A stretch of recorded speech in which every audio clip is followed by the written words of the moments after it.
Vamos lá, Zé Maria Trindade está em Brasília, vamos falar com ele nesse momento, afinal de contas, hoje, quarta-feira, 10 de abril, o governo Bolsonaro completa 100 dias. Vamos lá, Trindade, o que tem marcado aí em Brasília? Algum evento especial, algum tipo de comemoração, alguma reunião para traçar o balanço desses 100 primeiros dias do governo Bolsonaro? Bom dia, meu camarada.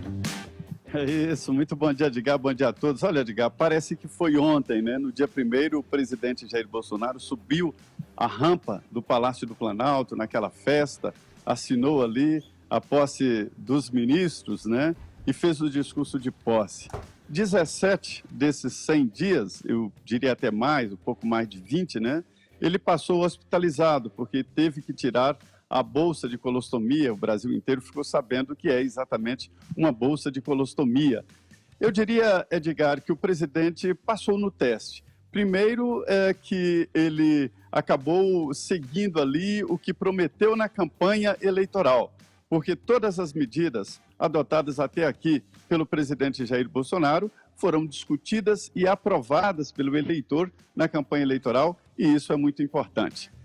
De forma inédita, também o ministro-chefe da Casa Civil, Onyx Lorenzoni, reuniu a todos para dizer que o governo tinha metas, e metas bem ousadas para os 100 primeiros dias. Não cumpriu todas, por exemplo, a independência do Banco Central, algumas metas dependem exatamente do Congresso Nacional, que é a reforma da Previdência, isso depende de deputados e senadores, mas foram 100 dias muito movimentados. Veja bem que, primeiro, a ministra Damares Alves protagonizou aqui vários momentos polêmicos do governo Bolsonaro, com aquela história de meninos vestem azul, mulheres vestem rosa, e depois problemas no Ministério da Educação, com Vélez, que foi trocado agora pelo Weintraub, e ainda outros movimentos que acabaram provocando muita agitação no governo, mas houve sim realizações. Na meta ali dos 100 primeiros dias, o presidente realizou mais do que os governos anteriores, mais do que Michel Temer e mais até do que Dilma Rousseff. Eu colocaria ali, por exemplo, a demissão do Gustavo Bebiano, foi um momento muito movimentado no governo Jair Bolsonaro, a saída ali de um auxiliar de primeira hora, a saída do próprio ministro da Educação, Ricardo Vélez, e também outros pontos, como a decisão de vender Passadina, que é aquela refinaria que não valia nada. Enferrujada, né? A loira, como diziam exatamente, para a Chevron. Tá mais para a ruiva, viu, Zé? A ruiva.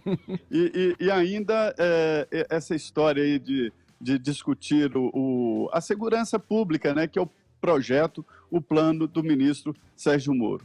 Na minha opinião, só a indicação do ministro Sérgio Moro como ministro da Justiça e da Segurança Pública já foi um momento importante do presidente Jair Bolsonaro. A impressão que se tem, e isto é muito importante, é que o governo tem mais de 100 dias, né? Pelo menos de tédio a gente não está morrendo nesse governo, não. Foi o que o Vini meio que fez agora há pouco, dizendo para as pessoas se ligarem na TV Câmera. Que estão entediadas com o Big Brother, olha, atração ali, é o que não falta. Entretenimento, trapalhadas e paspalhadas é o que não falta ali na CCJ.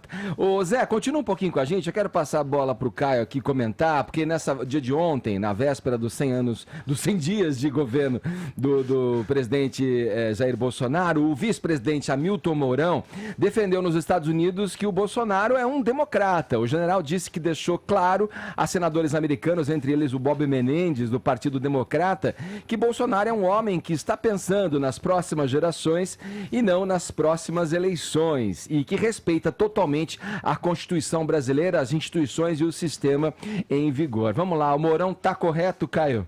É lamentável a radicalização do Partido Democrata, né, Edgar? A pergunta desse senador americano faz lembrar aquele bordão clássico, né, do humor nacional, perguntas idiotas, respostas cretinas, né? Bolsonaro é um democrata? Não.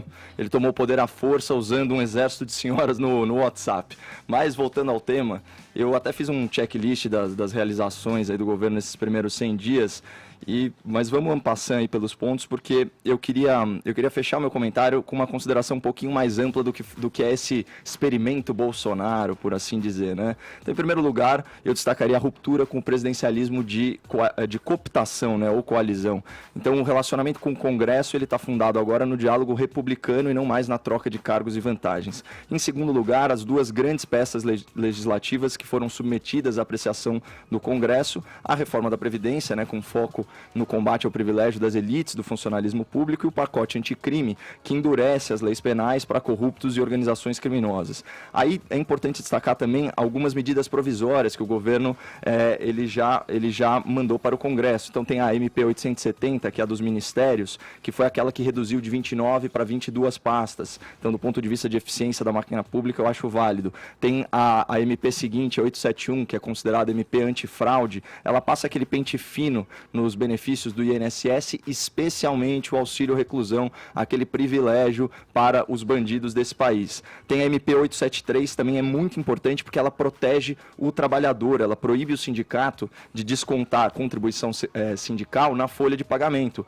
Agora, o recolhimento tem que ser por boleto. Fica mais difícil ressuscitar o imposto sindical, que tira um dia, né, de renda do trabalho, que tirava um dia de renda do trabalhador brasileiro. Finalmente, entre os decretos presidenciais, o que merece mais destaque, na minha opinião, é aquele que extinguiu lá 21 mil cargos, funções comissionadas e gratificações no serviço público. Isso vai dar uma economia de quase 200 milhões de reais.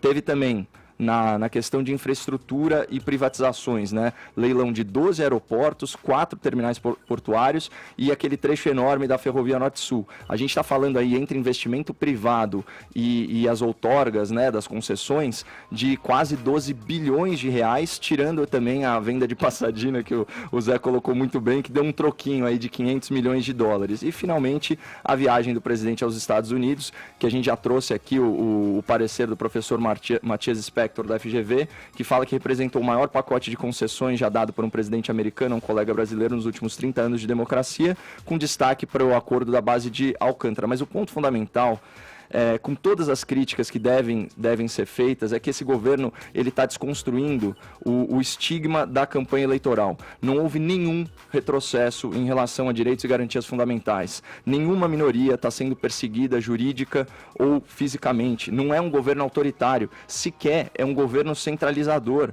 Ele preza pela separação dos poderes, ele até orientou, para mim, inclusive de forma equivocada, orientou a sua base a votar a favor do orçamento impositivo, que fortalece o legislativo e engessa o orçamento. Então, como desenhou aí o general Mourão para esse senador americano, a gente continua uma democracia. E a esperança é que a gente não seja mais essa cleptocracia dos piratas privados, burocratas corruptos e criaturas do pântano político que se associaram contra o Brasil, usando aí a expressão do Paulo Guedes. Vamos lá, Zé, pra gente fechar, com relação à Passadina, pelo menos, sei lá, tentou-se aí com isso minimizar um pouco do preju, né? Comprou por um preço super inflacionado, uma refinaria, como você disse aí, praticamente inoperante, né? Agora, Zé, a certeza que a gente tem é que Hamilton Mourão passa longe do rótulo de vice decorativo, né? O sujeito tem vida própria, tem ideia própria, ora morde, ora dá uma soprada, essa daí, no caso, foi uma sopradinha, né? Tem personalidade, tem personalidade.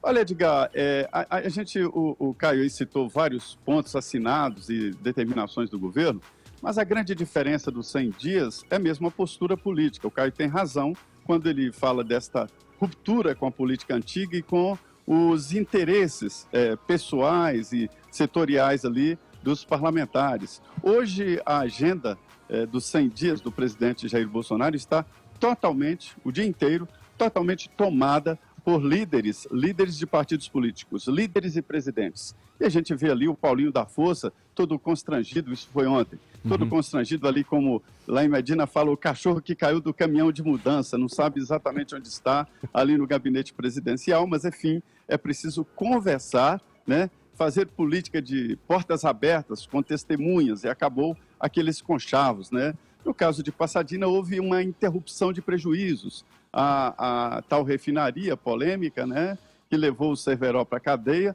estava dando prejuízos ao país. mas eu considero que a principal obra dele foi exatamente esta mudança política. E uma tranquilidade muito grande, que nós aqui estamos acostumados ao ministro da Economia, quando chega, ainda mais poderoso, como chegou Paulo Guedes, iniciar com medidas tempestuosas, balanças na economia, mudanças de ritmo. Ele não teve nenhum plano econômico, não Sim. tirou direitos, nem nada, está tentando levar a situação no Congresso Nacional, ou seja, primeiro reformando a Previdência e dizendo que é preciso colocar o pé no chão, me lembrando muito aquele projeto Feijão com Arroz do governo Sarney.